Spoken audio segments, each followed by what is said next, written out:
Mike Tyson, man, we all know the history that he's had with Don King. We all know the fuck job that Don King did to this man with his money and taking this man and money and from millions of dollars. So he was somewhere. It looks like they were on some kind of panel, a boxing panel, and Don King went beside Mike Tyson to try to give him some love. And y'all will see what happened right here. You only Uncensored Truth Podcast. Make sure you hit that like button.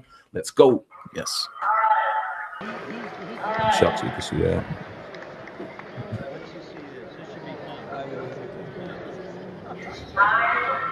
It's time for it.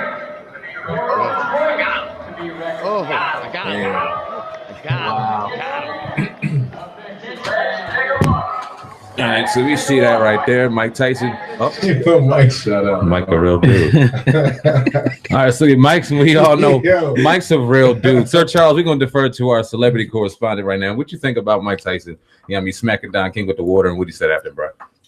Oh man, I mean, obviously, it's just some type of like bad blood that's brewing there from something in the past between those two. So, I mean, hey, if you feel that type of way about the man, obviously Don had to do some shady shit. Well, we all know. I mean, it's legendary. You know what I mean? Don King, the promoter that he was back in the day, the fights we remember back in Atlantic City at Trump Plaza. You know what I mean? Our parents working there and just remembering Tyson coming through there. But that man robbed Tyson of millions and millions of dollars. And he was legendary for robbing a lot of our legendary boxers, Muhammad Ali, you know what I mean? Just to name a few of them, Mike Tyson at the end of the day. And we all know how much of a real dude Mike Tyson is. And he said, that dude touched me. And I just lost my mind. Oh, God, what you think about that, big dog? I mean, that's classic Mike Tyson, man. And they actually, the article saying it's somewhere in the amount of $100 million.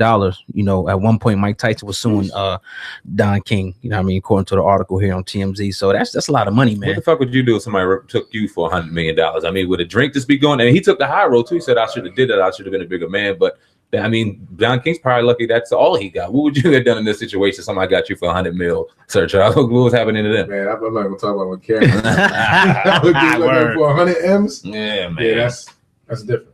Yeah, word up, man. Well, talking about that, let's talk about this real quick because Lil Wayne and Birdman, they settled their little dispute that they had, and it was alleged that Birdman owed Lil Wayne $50 million. They only settled for $10 million. What you think about that whole situation? Now, first of all, I heard it was like $150 million. He was suing for initially. Okay. At least that's what I thought. Okay. Or I've heard or read that somewhere a minute ago. It's been going on for a while. Well, it should be noted that Billboard said that it was a lot more than $10 million that Lil Wayne got in the settlement. So it was a little more, but you figure if he was settling for between 51 mil and 100-something million, like you're alluding to, Sir Charles, that's a lot of fucking money. But we talked about it on the podcast a couple days ago when we talked about maybe just getting out of that situation may just be payment enough for him just to finally see his freedom. And I was a little skeptical on whether or not he would even put out the Carter 5 coming off of this, and we talked about that a little bit. But it was a picture that came out, and I put it out, and I got a lot of slack for Naval Hip Hop News. Shout out to the platform, everybody that checks me out on there.